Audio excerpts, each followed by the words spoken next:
Carrie McGonigal, who I will show you right now, who's our exclusive guest here on Issues, whose own daughter was murdered in Southern California, went out with her dog, who's right there.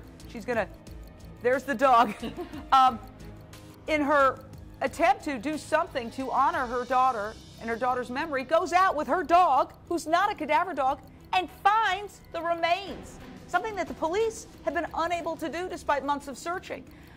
Carrie McGonigal, I want to ask you, did you do this to honor your daughter, and what would you say about your daughter's memory, given that you have, and I know you were with the whole team, but given that you've done something to give closure to another family, you've healed someone else's pain, how does it affect your pain? It's part of the healing process. It gives me great pleasure to be able to help another family and to bring some kind of closure to this. And I started Team Amber Rescue in Amber's honor.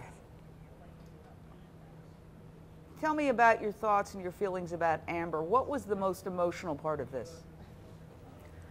I think when I realized that it possibly could be her remains, it hit me hard.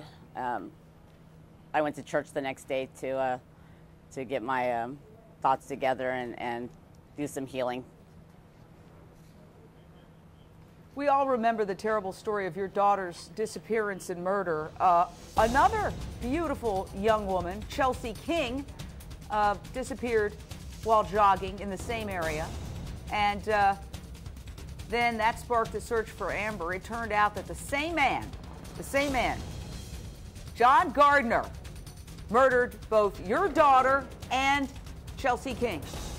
This is John Gardner, a man who is now locked up for 3 life sentences, a man described as a monster, a predator, of course, a parolee, Robin Sachs, who had been let out after attacking a young girl, and, oh, well, she managed to get away before he could rape her, so they only gave him 5 years.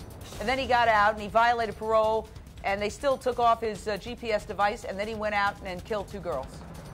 It was unbelievably enraging, and I can't believe how subdued I'm seeing Carrie right now. Everyone remembers Carrie during John Gardner's case as being the mother who had to confront John Gardner. She was the one who relentlessly, despite what I said as her lawyer, despite what the cops said, was going to go and get the answers to find out what happened in the last minutes of life. And it was that drive that we see here in this case, that dedication to victims, that made it so that Michelle Lay's remains could be found. And the most important thing, and I know this from talking to Carrie last night, was that she wanted to be able to get closure for Michelle Lay's family, and she did that.